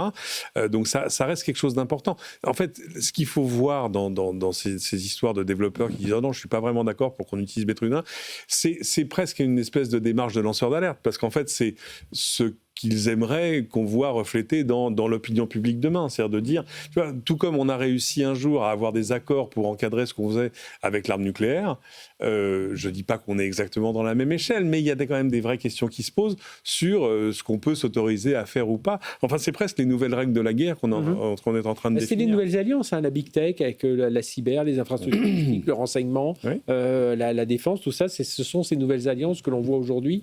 et puis qui nourrissent financièrement aussi. Mais bien sûr, mais quand tu vois l'administration Trump qui, là, cette semaine, dit attendez, peut-être qu'il faudrait finalement qu'on voit vos modèles un peu en avance avant leur sortie. Alors, c'est là aussi, c'est pas dans la culture. Même s'ils ont dit oui, ok, très bien, on va peut-être vous montrer les versions bêta, etc. Mais c'est suite à, justement, au modèle d'Anthropic qui, tout à coup, trouve des failles de sécurité vieilles de 23 ans dans des systèmes un peu partout. Donc, il y a des enjeux de défense qui sont de plus en plus prégnants pour les gouvernements. C'est assez logique qu'ils s'y intéressent. Maintenant, c'est logique aussi que des gens qui ont fait leurs études à Berkeley disent non, désolé, moi je veux pas. Désolé, j'ai pas envie de faire des armes autonomes. Alors j'ai glané quelques chiffres pendant que vous parliez. Visiblement, il y aurait 1000 salariés chez DeepMind au Royaume-Uni qui seraient concernés et qui veulent créer même des syndicats. Donc ils ont envoyé. C'est ça qui est intéressant. Et ça, c'est un point de douleur, hein, parce que. Bien sûr. Et autant vous dire que chez Google, on déteste tout ça, je pense. Voilà un autre truc qui n'est pas dans la culture. Voilà, c'est ça. Et donc, ils essaient de structurer malgré tout leur défense et leur mécontentement en créant deux syndicats. Ils ont raison, parce qu'en fait, c'est en s'unissant qu'ils vont réussir à être plus forts, alors que si c'est des individus, on peut les traiter. Enfin, on divise pour régner et on en prend un, on lui file une augmentation s'il est d'accord, et puis on en vire deux autres, et puis tout le reste derrière, ça va s'aligner, quoi. S'ils sont en syndicat, ça va devenir beaucoup plus compliqué. Mais tu sais que cette histoire de syndicat, juste pour faire un petit pas de côté, il se disait aussi à l'époque, quand Apple voulait développer sa voiture, que Tim Cook avait dit oula, on va pas commencer à partir dans la construction automobile avec tous les syndicats qui se mettent en grève et tout ça, ça va pas aller. Ça, une grève, enfin voilà, et on sait que dans ce domaine-là, oui, il y a des syndicats très forts aux États-Unis. Et puis on se souvient chez Amazon. Amazon avait tout fait pour éradiquer les syndicats, et puis finalement ils ont été obligés de courber les chines, comme on dit. La vraie difficulté pour Google, et là où c'est pas comparable avec Anthropic, c'est qu'Anthropic, ils ont un produit. Google, le problème de Google, c'est que pour Google, le gouvernement fédéral américain, c'est déjà un énorme client en soi, sur le cloud, sur etc. Donc ça rend la négociation un peu compliquée. Ouais. Donc 1000 employés DeepMind au Royaume-Uni, il y en aurait 600 dans la Silicon Valley, en fait. Bon, ça fait 1006 sur 80 et quelques mille. Bon, voilà. Mais quand même, malgré tout. Dans l'actu, toujours du côté de l'IA, c'est OpenAI et notamment cette petite rumeur qui persiste, qui vient toujours de notre, on va dire, lanceur d'alerte chinois qui s'appelle Ming-Chi Kuo, et qui annonce que OpenAI voudrait sortir dès l'année prochaine non pas un petit gadget IA pour, on va dire, avoir une interface plus poussée avec ChatGPT, mais carrément un smartphone, et avec, là encore, des ambitions assez puissantes, puisqu'il viserait 30 millions de ventes de cet appareil, qui est encore assez mystérieux, et qui surtout viendrait concurrencer, voire même, pour OpenAI, Sam Altman, Jonathan Ive, qui pourrait même concurrencer l'iPhone. Bon, alors ça, c'est peut-être un petit peu, comment dirais-je, un petit peu téméraire. Ambitieux. Je dirais, ambitieux. D'autres ont essayé. Au moins aujourd'hui, ils ont eu des problèmes. D'autres ont essayé. D'autres ont essayé, bien évidemment. Amazon, tout ça. Microsoft, avec le Windows Phone, rappelle-toi. Ah oui, mais c'était... Oui. Et oserais-je rappeler Mozilla? Alors, oui, pardon. Oh là là, désolé. Je me souviens tellement... Attends, j'ai encore mal. C'est ça. Non, mais... C'était des gens qui se disent, bon, bien. Je me souviens des démos de Mozilla OS. Firefox OS. Ça s'appelait comme ça. Bien, on était à Barcelone et tu me disais, François, regarde comme c'est génial et tout. Et puis poliment, on regardait. Non, mais attends, c'était des smartphones à $75. Oui, c'est vrai. C'était pas pour nous, quoi. Non. Clairement, on n'était pas de cœur de cible. La vraie question, c'est qu'est-ce qu'on va faire avec un smartphone OpenAI? On pourrait se reposer des questions. Souviens-toi ici même quand OpenAI a sorti son navigateur, on dit « ça va tout changer ». Ça n'a rien changé. Moi, je l'ai utilisé 2 fois et bon, ok, finalement, à quoi ça sert? Enfin, si, je vois à quoi ça peut servir, mais c'est pas un truc qui a révolutionné l'usage de tout le monde. C'est pas un truc qui est devenu une espèce d'évidence pour tout le monde du jour au lendemain. Donc, un smartphone OpenAI, il y a quand même beaucoup de... Je parle pas sur le hardware, parce que le hardware, ils peuvent le trouver, ça, c'est pas vraiment problématique. Ils prendraient un Android. Ils seraient déjà en phase de deal avec Mediatek. Ils auraient même trouvé des capteurs photos d'excellente qualité pour justement avoir une espèce de scan pour l'IA encore plus précis pour qu'elle comprenne mieux ce qui se passe. Il ne faut pas oublier qu'on est l'année où OpenAI a envie de s'introduire en bourse. Ah, tu penses que c'est un peu sur fond d'abord d'un paysage économique vachement compliqué, sur fond d'un modèle économique extrêmement compliqué pour eux, parce qu'ils sont quand même devant... Enfin, c'est un volcan à l'envers, OpenAI. Il faut cracher des milliards et des milliards pour continuer à jouer, alors qu'on ne sait pas où est l'arrivée, quoi, où est l'atterrissage économique. Chercher l'image du volcan. Oui, enfin, tu vois ce que je... C'est vrai. Mais non, mais tu vois, c'est un truc qui inspire du pognon. On n'arrête pas de décrire Meta, Amazon et d'autres comme une espèce de volcan à cash, ce qui est vrai. OpenAI, c'est l'inverse. C'est-à-dire que par contre, il faut creuser. Et du coup, je pense que Sam Altman, il a quand même tout intérêt à continuer à alimenter la machine de « je ne suis pas juste un chat GPT ». Peut-être qu'ils ont cette vision de dire le smartphone, enfin, c'est plus l'écran qui sera l'interface, ce sera l'IA. Et donc, peu importe. Alors, nous, on a du mal à le voir parce qu'évidemment, on n'est pas né avec ça, mais enfin, on a grandi avec ces smartphones. Peut-être qu'ils ont une vision complètement différente de se dire, de toute façon, on parle tellement des agents IA aujourd'hui, on va être avec la voix et tout ça. Donc, on aura au départ un smartphone, après, ce sera des écouteurs, à la maison, on aura une enceinte. Et finalement, l'interface, ce sera l'IA. On parlera de nos lunettes, on aura pu. Mais parce que moi, l'histoire, quand même, construire un smartphone, il y a quand même il faut un écosystème industriel, il faut des gens qui ont des écrans. Ça se trouve. Ça se trouve. Mais en plus, aujourd'hui, avec la chaîne logistique, on voit bien toute la difficulté qu'on a à trouver des composants, à trouver des composants de composants, à assembler tout ça, à trouver les bons partenaires qui ne vont pas te lâcher entre les doigts. Mais surtout à te convaincre. Surtout parce que ils ne vont pas juste aller taper dans la population qui n'a pas de smartphone. Tu vois ce que je veux dire.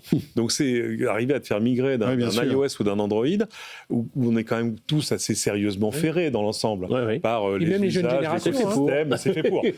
C'est remarquablement même les jeunes générations, ceux qui ont 12-13 ans, c'est l'iPhone qui vise. C'est pas dire, moi j'espère avoir les super écouteurs qui me traduiront tout. Je confirme. Après, Sam Altman avait répondu aux questions d'un podcasteur il y a quelque temps de cela, et il avait évoqué l'iPhone en disant qu'il voulait concurrencer l'iPhone parce qu'il estimait que l'iPhone était un produit d'un autre âge et que c'était pas un produit qui était fait pour voir et entendre, et que lui, il imaginait en fait un smartphone qui soit plus dans, on va dire, la découverte et l'écoute et la vision. Voilà. Mais après, vous avez dit ça. Beau narratif. C'est un beau narratif. Et c'est le moment de tenir un beau narratif, donc, comme tu le rappelais. Il y a un moment où il a besoin d'un narratif. Après, quand l'iPhone est arrivé, on sortait le BlackBerry, on avait les ordinateurs. Ça marcherait pas. Hein. Oui, bien sûr. Un écran tactile, alors qu'on avait tous, il fallait un. Non, mais c'est intriguant. Il travaille avec Johnny Ive, donc évidemment qu'on a envie de voir ce qu'il va. Mais bien sûr, évidemment. Voilà. On va peut-être même l'acheter, pour vous dire.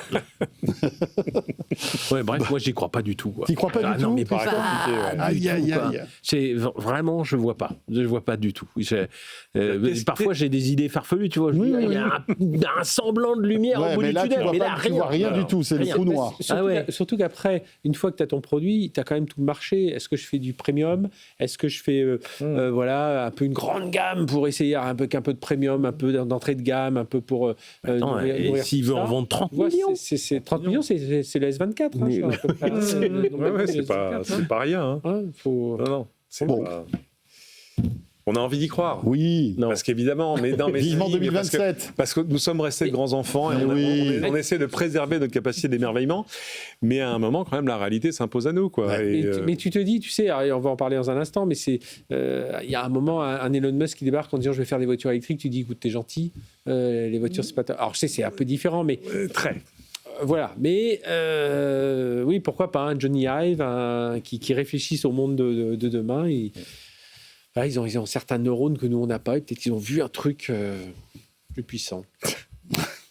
On a envie d'y croire. Bon, écoutez, là encore, on attendra 2027 et peut-être qu'on aura d'autres rumeurs d'ici là. On enchaîne avec SpaceX et XAI, bien sûr, avant cette IPO monstrueuse, sans doute la plus grande IPO jamais vue. On parle de 1250 milliards, c'est ça ? Qui devrait même enrichir Google de 110 milliards. Au passage. Parce que Google avait investi 15 milliards au départ dans SpaceX, et donc si ça se fait à ce niveau-là, même eux, ils prendront 110 milliards au passage. C'est pas mal, billet. Franchement. C'est bien. Et pourquoi parlons-nous de tout ça? Parce que, en fait, SpaceX veut absolument gagner son autonomie dans le domaine des puces. On en a déjà parlé ici, mais là, il y a un chiffre.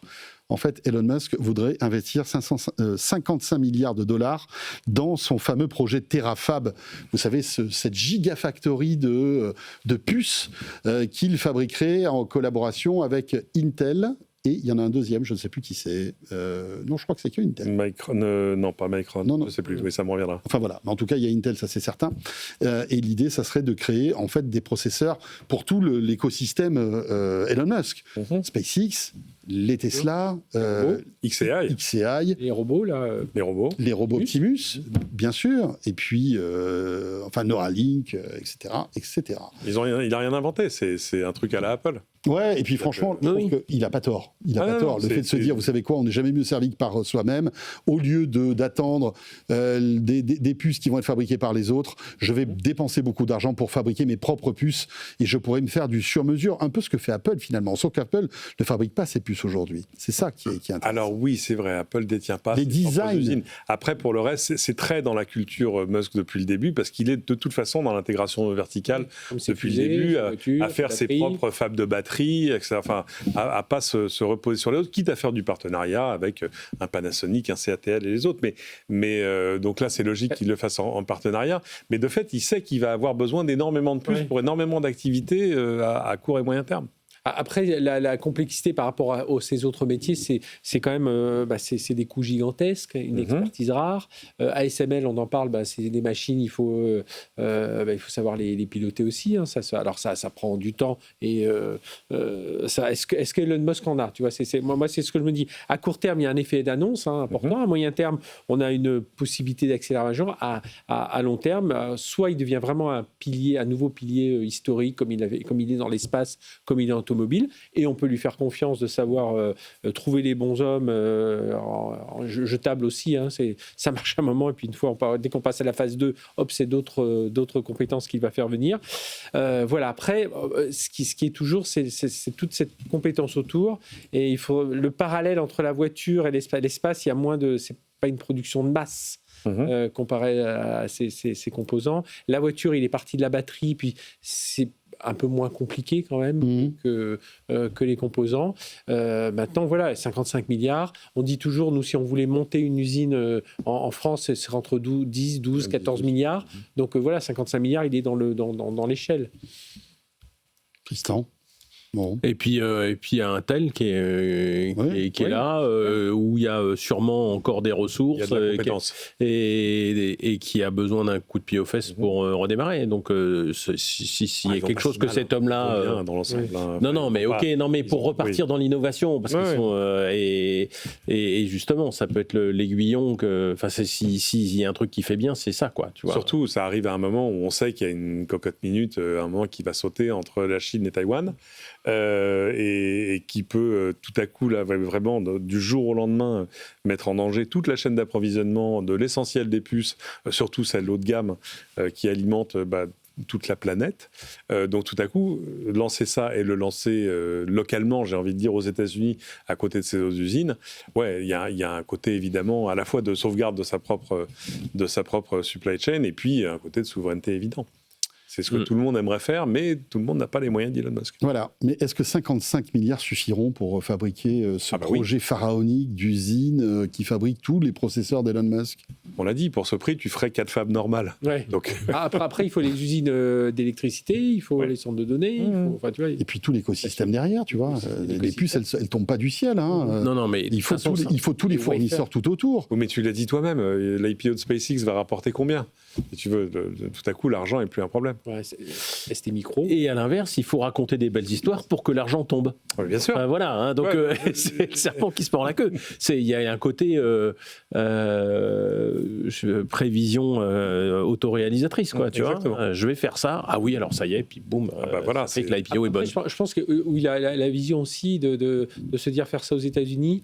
Tout le monde commence à s'interroger aussi sur les chaînes d'approvisionnement asiatiques. Enfin, tout le monde s'interroge depuis longtemps, mais sur les chaînes d'approvisionnement asiatiques. Aujourd'hui, on est focalisé un peu sur d'autres régions du monde, mais on se dit que si un jour ça bouge un peu, ça va être autre chose que le détroit d'Ormuz, quoi. L'histoire, si ça bouge autour de Taïwan, c'est pas des pétroliers qui passeront plus là.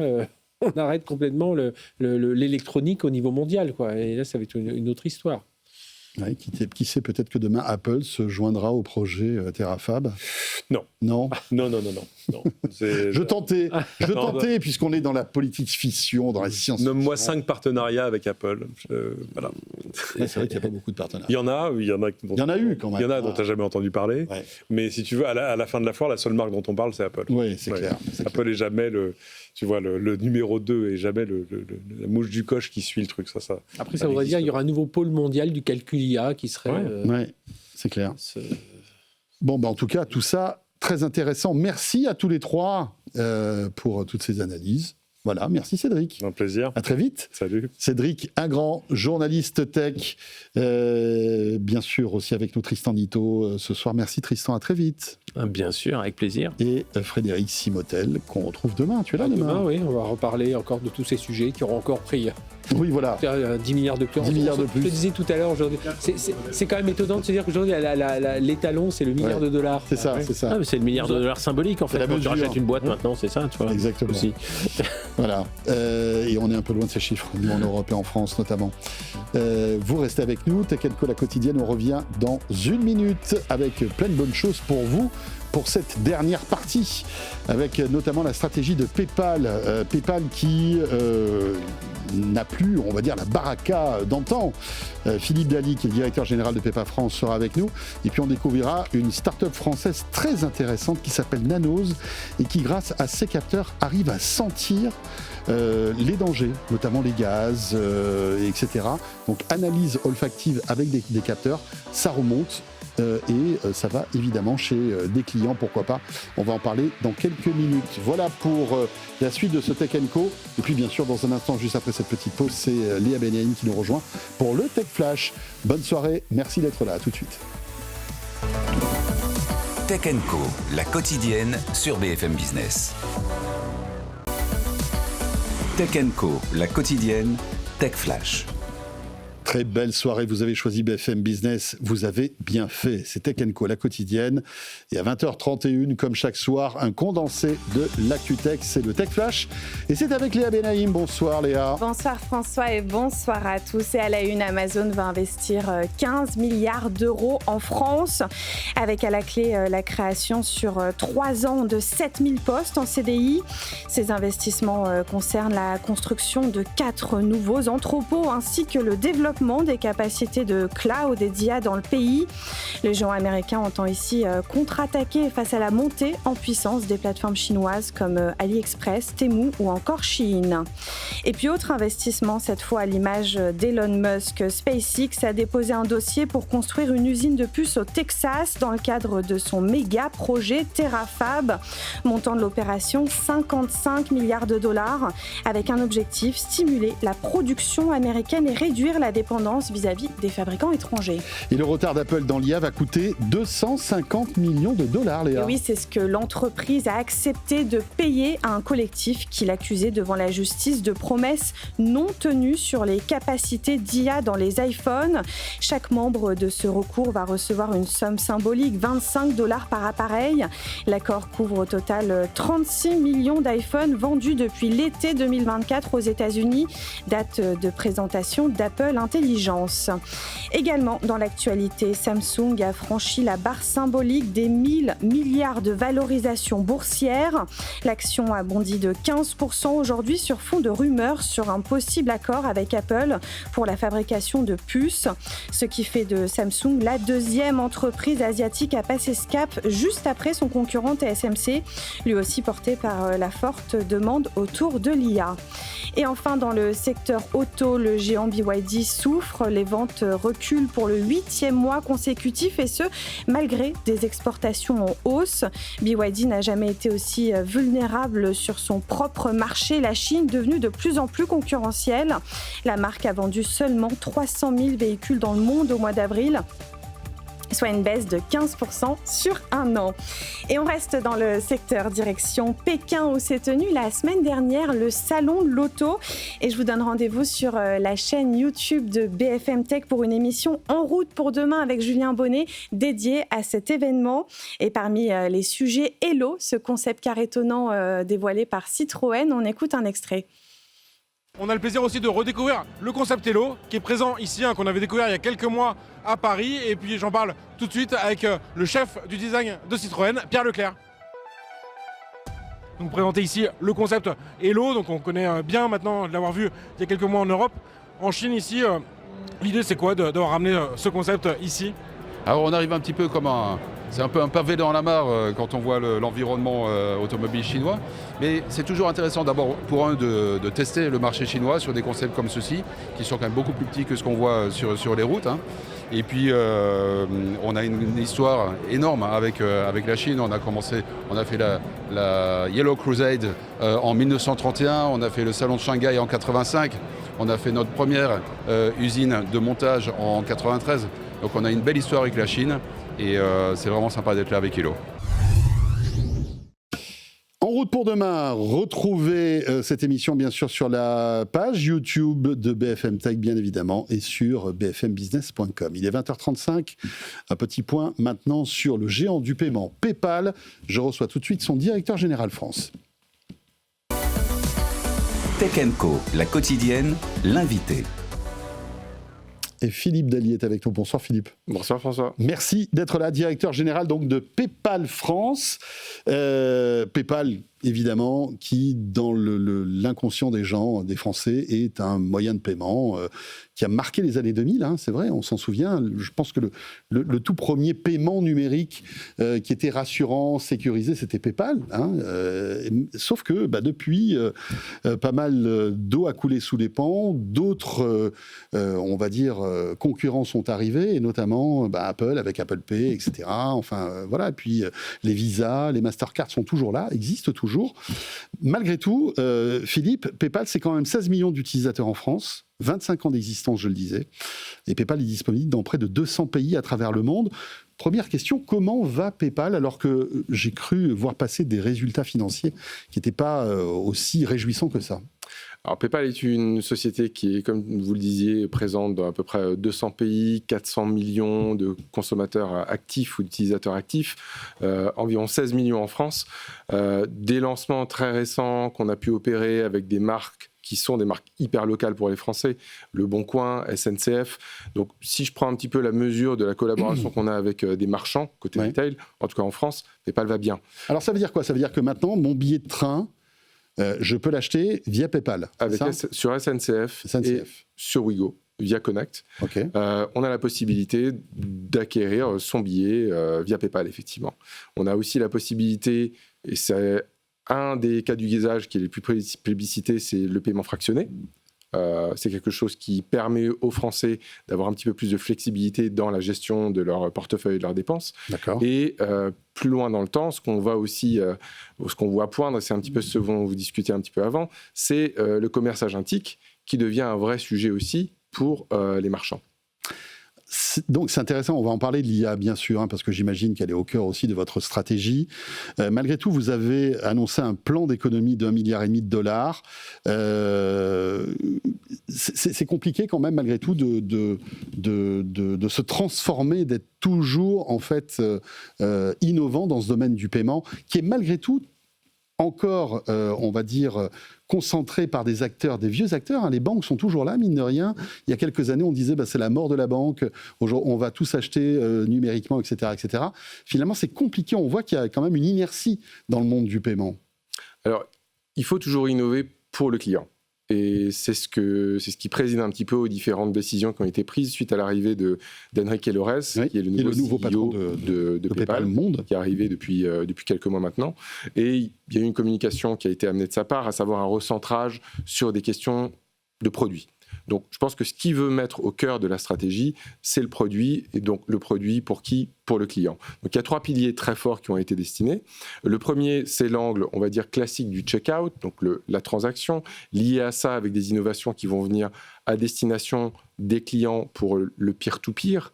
C'est important aussi de rappeler que PayPal est né sur la transaction entre consommateurs, donc je pouvais vous envoyer de l'argent directement. Donc c'est ce qui a fait, entre guillemets, la force de PayPal. C'est toujours le cas d'ailleurs. C'est toujours le cas. Et c'est sans frais d'ailleurs, il faut le rappeler quand même. Je peux vous donner de l'argent. Sauf sur des transactions entre différents pays. Voilà, mais entre proches, je crois, il n'y a pas de frais de commission. Absolument. D'ailleurs.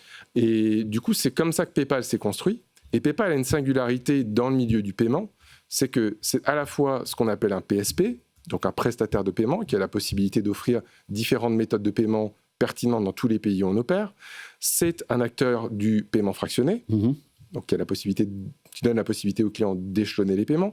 C'est un wallet, puisqu'on offre la possibilité aux clients sur les sites marchands d'opérer une transaction via PayPal.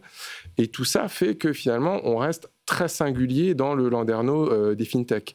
Et derrière, ce qui nous amène, et ce qui a amené aussi Enrique Lores à envisager des changements, c'est de remettre et de mettre l'IA et l'accent sur l'IA de manière encore plus poussée dans la conception des innovations sur lesquelles on travaille, et notamment ce qui nous amène à travailler avec des OpenAI, des Perplexity, des Google, dans ce qu'on appelle le commerce agentique. Oui, c'est ça, et on va l'évoquer dans un instant, parce que c'est passionnant le fait de se dire que demain, on aura quelques commandes à donner à son ordi, à son laptop, ou à son ordi, ou son téléphone, et que les commandes se fassent toutes seules, en fait, finalement. Et j'imagine que vous êtes dans cette aventure-là. Malgré tout, on voit que aujourd'hui, ce qui rassurait les utilisateurs lorsqu'on utilisait PayPal il y a quelques années, c'était la sécurité. C'est-à-dire que malgré tout, on savait qu'en achetant via PayPal, même si on se faisait arnaquer, il y avait des systèmes de remboursement. On rappelle que eBay était de manière très fortement liée à PayPal. Bon, depuis, il y a eu tout ça s'est séparé. Mais aujourd'hui, c'est vrai que la sécurité sur les paiements, c'est grandement amélioré. Et donc, vous avez vraiment beaucoup de concurrence aujourd'hui, peut-être plus de concurrence qu'auparavant, non ? Dans ce domaine-là. On accueille toujours la concurrence de manière bienveillante parce qu'on pense qu'elle stimule l'innovation. Donc on voit qu'effectivement, comme je disais, PayPal est un acteur qui est exposé sur plusieurs pans du paiement. Et du coup, on est exposé de fait à plusieurs types de compétiteurs.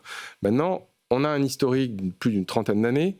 On a la fraude comme un curseur et un angle, entre guillemets, de focus qui est fort pour nous. D'accord. Et on a toujours la confiance du client au cœur de nos préoccupations. Quand une transaction est effectuée, c'est des centaines de signaux qui sont inspectés pour justement permettre de valider une transaction ou non.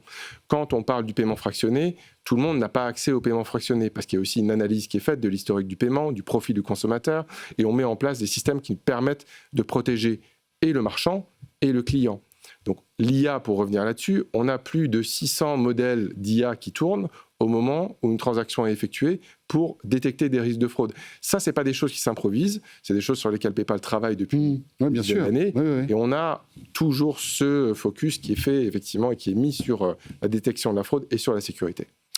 Vous parliez de l'IA agentique, voilà un sujet passionnant. Comment alors votre nouveau patron veut aller dans cette direction-là, et ce n'est pas le seul. Qu'est-ce que vous imaginez en fait ? Quelles sont les pistes qu'il faut explorer ? Demain, on pourrait acheter via ChatGPT, via Claude, via Gemini directement, et l'idée c'est d'avoir en fait l'instrument de paiement intégré dans ces IA, c'est ça ? C'est la vision. Maintenant, comme toujours, il y a un chemin avant d'exécuter la vision. Je pense qu'on est à peu près dans un moment qui ressemble à celui où le mobile s'était lancé. Oui. Et on voyait que finalement, il y avait un frein à l'adoption qui était « je ne vais pas forcément acheter tout de suite sur mon mobile parce que je n'ai pas nécessairement confiance ». Donc, moi, je me souviens de mon premier achat sur le mobile, c'était des couches sur Amazon. Ça ne coûtait pas très cher, mais ça m'a un peu mis le pied à l'étrier. Et c'est en justement rentrant dans cette phase de confiance, de compréhension que et pas de risque, que tout était sous contrôle, que je suis passé, entre guillemets, à d'autres achats. Bien sûr, et puis après, maintenant, c'est devenu un réflexe, on ne fait plus attention. Et je pense qu'on est à peu près dans le même moment. Donc, les marchands observent. On a pas mal de workshops organisés avec des marchands français, notamment pour leur expliquer comment on va permettre à un client d'effectuer un achat dans un feed LLM.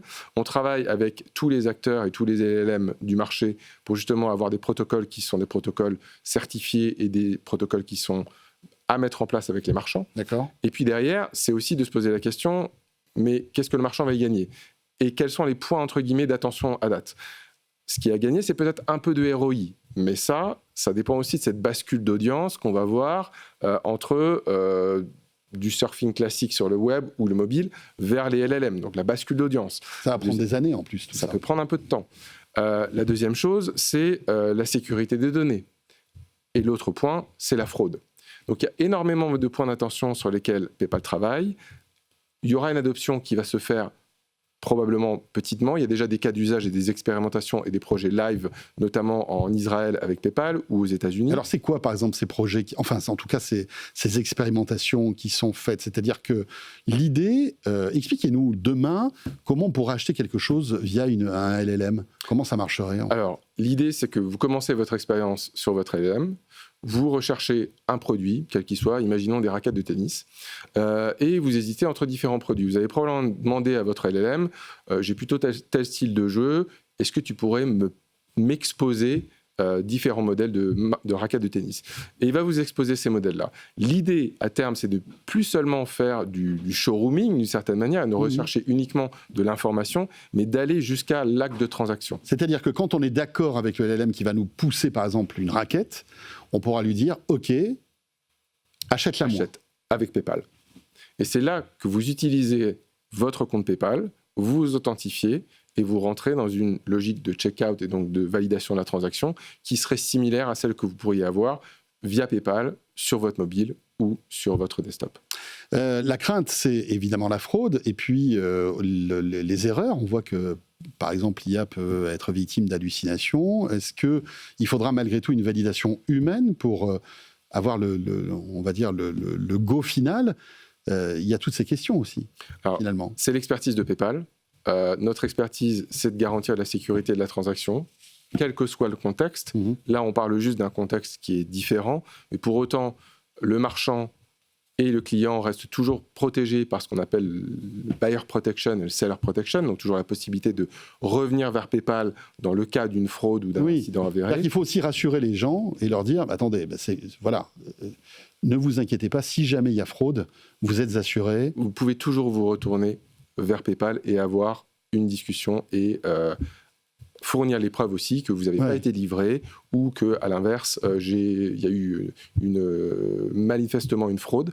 Et dans ce cas-là, ce qu'on appelle la buyer protection et la seller protection permet ou aux marchands ou aux consommateurs de travailler avec PayPal pour une résolution. Et ça pourrait arriver quand, à votre avis ? Comme je disais, il y a déjà des expériences live aux États-Unis et plus récemment en Israël. Donc, c'est déjà des choses qui existent aujourd'hui. D'accord. Donc, il faut peaufiner tout ça et puis après le lancer. Et vous pourriez à ce moment-là annoncer des partenariats avec des LLM, que ce soit OpenAI. Avec les LLM, on a déjà des partenariats qui ont été annoncés. Donc, OpenAI, Google, Perplexity, Microsoft Copilot. Mais derrière, c'est quand est-ce qu'on pourra annoncer des partenariats avec des marchands français, bien sûr, et exposer, entre guillemets, ces cas d'usage à des marchands français, à des clients français.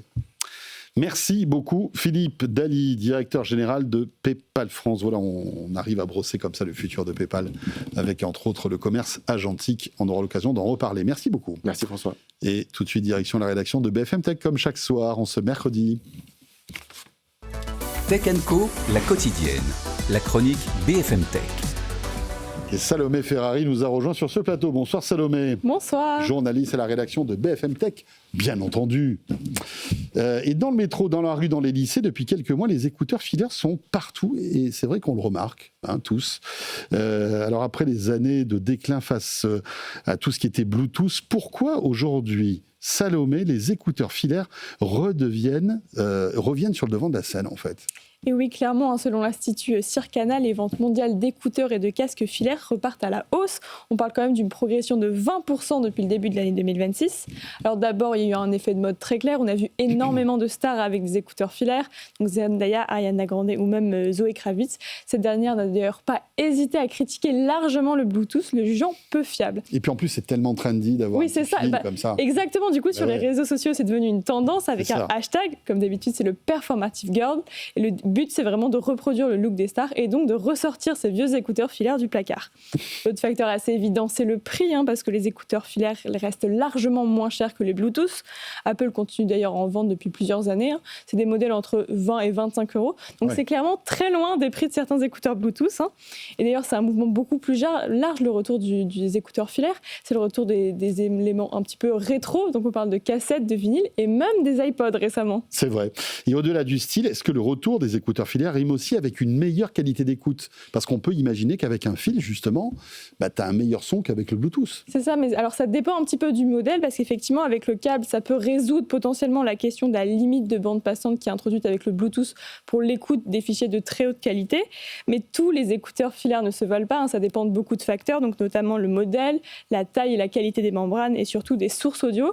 Alors en réalité, si tu vas prendre tes écouteurs filaires pour écouter du streaming, la différence entre Bluetooth et filaire est vraiment très très petite, mais si tu prends des fichiers haute résolution et un casque filaire de très très haute qualité, si tu es vraiment audiophile, tu pourras entendre la différence. Mais là, du coup, l'argument du prix, ça ne marche plus parce qu'il va falloir vraiment investir pas mal d'argent. Et là, il faut les gros écouteurs, enfin les gros casques. Exactement, se poser, etc. Donc c'est et en général, c'est pas dans le métier que t'écoutes ça, quoi. Merci beaucoup. C'était Salomé Ferrari, journaliste BFM Tech, avec cette tendance donc des écouteurs filaires qui redeviennent hype. Merci beaucoup. Et tout de suite, on va s'intéresser à une start-up, vous allez voir, très intéressante, qui s'appelle Nanos, et je reçois tout de suite son fondateur et président. Tech & Co, la quotidienne, la start-up. Bonsoir Thibaut Selam. Enchanté. Et merci d'avoir accepté notre invitation. Vous êtes fondateur et président de Nanos, fondé en 2012 à Rousset, près de Marseille. Vous êtes une deep tech française qui est spécialisée dans la conception de capteurs gaz miniaturisés et intelligents. C'est intéressant parce que en fait, vous créez des nez électroniques. Exactement. Finalement. C'est exactement ça. Et c'est vrai qu'on parle beaucoup même dans l'intelligence artificielle aujourd'hui, du son, de la vidéo, mais pas de l'odorat et de tout ce qui touche à l'olfactif, finalement. Exactement, c'est tout à fait ça. Aujourd'hui, on ne travaille pas justement sur ce sens-là. C'est pour ça que depuis aujourd'hui, comme vous l'avez dit, 2012, on a fait 7 ans de R&D avec le CNRS, 5 ans d'industrialisation, et ça fait 1 an qu'on commercialise, pour développer ce petit composant de 2,8 mm. Waouh, alors qu'on ne va pas voir à la télé parce qu'il est tout petit, vraiment, il a la taille d'une coccinelle, quoi, vraiment. Hein. Et ce petit composant a la particularité d'être sensible à peu près à toutes les molécules gazeuses. Et grâce à l'intelligence artificielle, on va le rendre unique pour un cas d'usage. Donc ça va être potentiellement détecter des maladies dans la laine, ça va être détecter le taux d'alcool en mettant son doigt, détecter des problèmes sur les batteries électriques des voitures avant qu'ils arrivent, la qualité de la nourriture dans les frigos, et j'en passe. Mais vous êtes assis sur un tas d'or, monsieur. J'espère. Alors, juste une chose, est-ce que vous êtes les seuls à fabriquer ce type de capteur ou est-ce que vous avez des concurrents ? On a des concurrents, pas des moindres. Il n'y en a pas énormément, mais pas des moindres. Il y a Bosch. Ok. Oui, qui est un gros acteur. Un gros acteur. Sanserion et Figaro au Japon, pour citer les plus gros. D'accord. Mais on a un avantage concurrentiel énorme. Grâce à un brevet du CNRS et Aix-Marseille Université, sur lequel on a une licence exclusive monde, qui nous permet d'être unique et d'être les seuls à pouvoir, sur un composant, plus l'intelligence artificielle, à faire cette sélectivité ou ce nez électronique. Les autres ont besoin de plusieurs composants pour pouvoir faire la même chose, sont beaucoup plus chers. Ce seul petit capteur qui trouverait sa place dans un smartphone, finalement. Exactement. C'est tout petit. Avec une IA, pourrait détecter des centaines de signaux différents, en fait. C'est ce que vous disiez. Exactement. Aujourd'hui, on travaille par exemple avec une société américaine qui a développé et qui a présenté au CES ce dispositif pour le diabète dans la laine. Ok. Mais on pourrait très bien imaginer demain dans un téléphone, pour commencer sur certaines maladies, puis au fur et à mesure étendre sur d'autres maladies. Incroyable. Aujourd'hui, vous êtes dans quel... Est-ce que quelqu'un commercialise votre capteur, en fait ? Vous le vendez déjà ? Alors, on le vend, mais ils ne sont pas encore sur le marché puisque nos clients sont en train de finaliser les développements de leurs produits. Ok. Donc, on a 2 clients qui sont en train de développer aujourd'hui, dans le monde de l'automobile, 2 constructeurs européens, pour des cas d'usage, notamment autour de l'alcool, pour démarrer un véhicule avec son doigt. Donc c'est pas que l'odeur, en fait. Parce que finalement, c'est quoi ? Vous allez détecter... les gaz émis par la peau. Les gaz émis par la peau. Quand j'ai trop bu, j'émets en fait des gaz qui traversent la peau, c'est ça ? Exactement. Quand vous buvez beaucoup, je pense. Enfin, cela dit, quand on souffle, dans un éthylotest, c'est pareil, en fait. Tout à fait. Sauf que là, c'est beaucoup plus subtil, on va dire. C'est plus subtil. Le bouton Start and Stop, par exemple, pour démarrer le véhicule. Et on arrive aujourd'hui avec votre capteur à mesurer le taux d'alcoolémie précisément, simplement en appuyant sur le bouton pour démarrer la voiture. Tout à fait. Waouh. Mais c'est génial. Donc on travaille sur ça. Donc ça va arriver sur des véhicules bientôt ? C'est ça ? Je pense que le marché de l'automobile est un peu long. D'ici 2-3 ans, je pense que ce sera dans des véhicules. Ouais. D'accord. Et là-dedans, mais vous avez un Eldorado dans ça, non ? Dans les téléphones. Tout à fait. Alors, la particularité, c'est qu'aujourd'hui, pour aller légèrement dans la technique, aujourd'hui, notre composant est ce qu'on appelle un composant analogique. Donc, il a besoin d'autres composants pour fonctionner. Pour pouvoir aller dans un téléphone, il faut qu'on le digitalise, qu'on internalise tous les autres composants dans le même composant. Waouh, ça c'est pour pouvoir aller dans un téléphone. Et alors ? Et ça fait partie des financements qu'on cherche actuellement pour pouvoir financer notre croissance et aussi pour pouvoir digitaliser ce composant pour pouvoir aller attaquer le marché du smartphone. Parce qu'on parle beaucoup d'IA de plus en plus intelligente qui veut reproduire l'humain en ayant tous les sens en fait de l'humain. Je parlais tout à l'heure de l'audio et de la vidéo, mais on peut imaginer que demain on pourrait entraîner aussi des IA sur les odeurs en fait, non ? Exactement. On essaye de contacter en ce moment les sociétés de la robotique, puisqu'on voit beaucoup les robots. On se dit ça pourrait très bien aller dans les robots pour avoir un nez artificiel, pour reconnaître des odeurs. Mais notamment dans le marché industriel, on a beaucoup de cas de maintenance prédictive par une électronique, détection d'événements. Un câble qui surchauffe, un arc électrique, des gaz, etc. Souvent, quand on parle de l'olfactique, on parle des animaux, parce que c'est vrai que, par exemple, les chiens ont, on va dire, un sens qui est beaucoup plus aiguisé que le nôtre. Je crois que c'est plusieurs milliers de fois plus fort, en fait. On peut comparer, en fait, le petit capteur que vous avez mis au point à une truffe d'un chien, par exemple. On est entre les deux. On est entre le chien et l'humain. D'accord. En termes de précision. C'est-à-dire qu'on n'arrive pas à avoir le degré de sensibilité d'un chien, c'est ça ? Pas encore. On n'est pas encore assez sensible pour être au niveau du chien, mais on pourrait, quand je discutais avec le CNRS, on pourrait développer un jour un capteur de truffe, par exemple. Ça alors. Et là, il y aurait pas mal de clients potentiels qui pourraient être intéressés. Hein. Mais vous parliez tout à l'heure de la médecine, c'est intéressant. C'est-à-dire qu'on pourrait détecter des maladies, des pathologies, même naissantes, simplement avec la laine. C'est ça ? Tout à fait. Il faut imaginer. Je prenais l'exemple du chien parce qu'il y a des chiens qui arrivent à détecter des cancers simplement en se rapprochant en fait de personnes qui sont malades finalement. C'est possible aussi avec votre capteur ? On a une société en Angleterre qui travaille sur le cancer pour détecter justement avec nos capteurs qui sont en train de faire des tests cliniques et développer des produits. On a des contacts avec différents laboratoires qui travaillent notamment aux US, qui ont déjà démontré qu'ils sont capables de détecter différentes maladies avec nos capteurs. Et il y a plusieurs publications scientifiques qui démontrent que par les gaz émis, par notre haleine, on peut détecter des maladies. D'accord. Et là encore, vous avez des chercheurs qui sont intéressés et qui essaient d'avancer avec votre technologie ? Alors c'est ce qui se passe beaucoup aux US actuellement. Okay. Des laboratoires, et notamment l'université d'Indiana aux US, travaillent avec nos capteurs pour développer et tester différentes maladies. Et après, c'est internalisé par des sociétés américaines, comme pour le diabète, c'est ce qui s'est passé. Ouais. Et on peut imaginer que dans l'industrie aussi, vous avez un potentiel énorme, non ? Pour détecter des débuts d'incendie. Enfin, ça existe déjà, des capteurs comme ça, mais du gaz ou des choses comme ça, non ? Détection de fuite de gaz, d'hydrogène, maintenance prédictive des machines. Il y a énormément de cas d'usage. Vous avez un boulevard. Espérons que tout cela se confirme. Donc là, vous attendez quoi ? En fait, des levées de fonds, des choses comme ça ? On a lancé depuis 2 mois maintenant une recherche d'investisseurs pour financer notre croissance. D'accord. Et pour justement passer à la phase digitale pour pouvoir aller attaquer le marché du smartphone. Ça s'appelle Nanos, si vous voulez en savoir plus. Eh bien, n'hésitez pas. Merci beaucoup. Merci à vous. Thibaut Sédam, fondateur et président de Nanos, donc basé à Rousset, près de Marseille. Tech & Co est terminé. On se retrouve bien sûr demain, jeudi. On sera là, 19h30, 21h, radio, télé. Et puis les replays, les podcasts de cette émission qui se termine, disponibles dans quelques minutes. Voilà si vous avez manqué le début. Très belle soirée et à demain, 19h30, donc sur BFM Business.